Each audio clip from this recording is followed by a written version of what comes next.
여러분, 혹시 이번엔 진짜 달라져야지 이렇게 다짐했는데 또다시 같은 실수를 반복하고 있진 않으신가요? 아니면 왜 나는 항상 비슷한 문제에 부딪히는 걸까 하고 고민해 본 적 있으세요? 그 끝없는 반복의 고리를 끊어낼 수 있는 열쇠가요, 바로 우리 내면의 구조에 있다고 합니다. 오늘 그 비밀을 함께 파헤쳐 보려고 합니다. 아, 또 같은 실수를 했네? 이런 생각 아마 다들 한 번쯤은 해보셨을 거예요. 새해 다짐이 작심삼일로 끝나버리거나 꼭 비슷한 유형의 사람과 계속 갈등을 겪는 것처럼 말이죠. 도대체 우리는 왜 이렇게 같은 실수를 반복하게 되는 걸까요? 보통 우리는 이럴 때 의지력이나 노력이 부족하다고 자책하곤 하죠. 그런데요, 오늘 소개해드릴 관점은 전혀 다른 곳을 가리키고 있습니다. 바로 반복되는 문제는 행동의 문제가 아니라 구조의 문제다라는 건데요. 이게 무슨 뜻일까요? 우리를 움직이는 건 의지력이 아니라 우리도 모르는 사이에 내면에 깊숙이 자리 잡은 바로 이 구조라는 겁니다. 정말 흥미로운 발상의 전환 아닌가요? 자, 그렇다면 우리가 계속 실패하는 진짜 이유는 뭘까요? 그건 바로 우리가 문제의 겉모습, 즉 행동에만 너무 집중하기 때문입니다. 이제부터는요, 그 행동 뒤에 숨어 있는 진짜 설계도, 우리의 내면 구조를 본격적으로 한번 들여다보겠습니다. 마치 이 빙산처럼 말이죠. 우리 눈에 보이는 건 문제, 행동뿐이에요. 야식을 먹지 말아야지 같은 결심은 저 수면 위에 얼음만 쳐다보는 것과 똑같습니다. 하지만 진짜 문제는 물 아래 거대하게 숨어 있죠. 바로 왜 나는 스트레스만 받으면 야식을 찾게 되는가 하는 근본적인 원인 말입니다. 이 부분을 보지 못하면 우리는 영원히 같은 자리만 맴돌 수밖에 없는 거죠. 그래서 핵심은 아주 명확합니다. 더 이상 행동을 바꾸려고 애쓰는 대신에 그 행동을 만들어내는 근본적인 구조에 집중해야 한다는 거죠. 바로 이 구조가 문제의 진짜 원인이자 진정한 변화가 시작되는 바로 그 지점입니다. 그렇다면 여기서 말하는 구조란 정확히 뭘까요? 이 자료에서는 구조를요, 개인이 살아온 고유한 경험을 통해 형성된 생각의 기준과 행동 패턴의 결합체라고 정의합니다. 좀 더 쉽게 말해볼까요? 나도 모르게 세상을 보고 판단하는 나만의 필터와 특정 상황에서 반복적으로 나타나는 나만의 행동 방식이 합쳐진, 뭐랄까, 우리 내면의 운영체제, OS 같은 거라고 생각하시면 쉬워요. 기존의 접근법하고 뭐가 다른지 보면 이게 더 명확해집니다. 왼쪽처럼 감정에 공감하고 문제 행동을 다루는 것도 물론 중요하죠. 하지만 이 구조적 접근법은 한 단계 더 깊이 들어갑니다.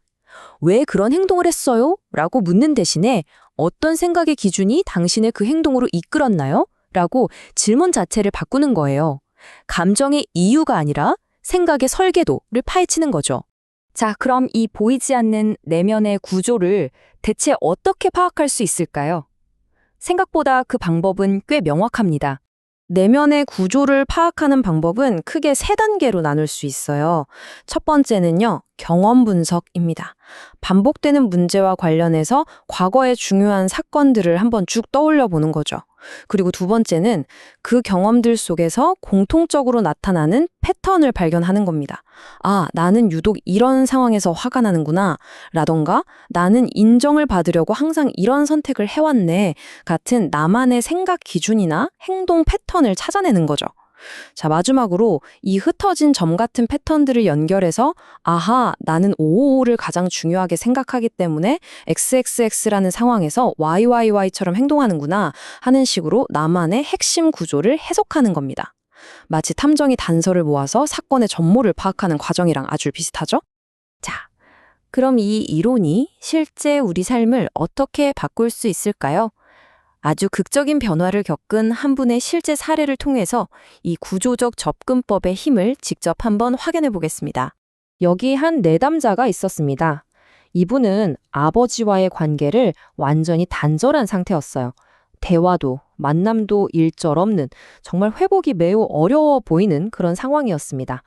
그런데 놀라운 변화가 바로 여기서 시작됩니다.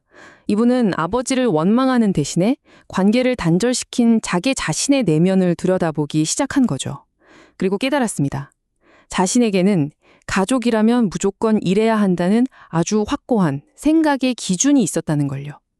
아버지가 미워서라기보다는 아버지가 자신의 그 기준에 미치지 못했기 때문에 관계를 끊는 것이 당연한 선택이었다는 걸 자신의 내면 구조를 비로소 제대로 이해하게 된 거죠.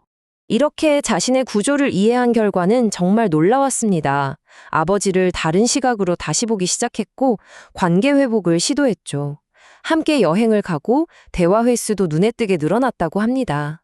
이건 단순히 감정을 푼 게 아니에요.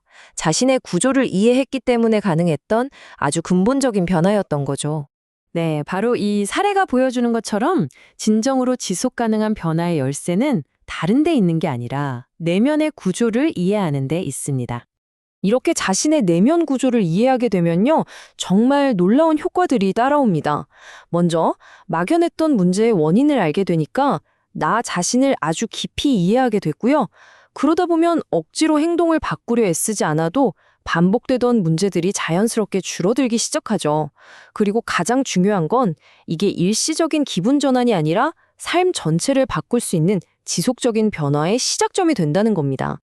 그래서 오늘 제가 여러분께 마지막으로 던지고 싶은 질문은 바로 이겁니다.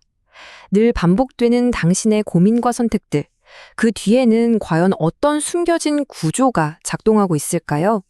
오늘 이 이야기가 그 구조를 들여다보는 작은 첫걸음이 되었으면 좋겠습니다.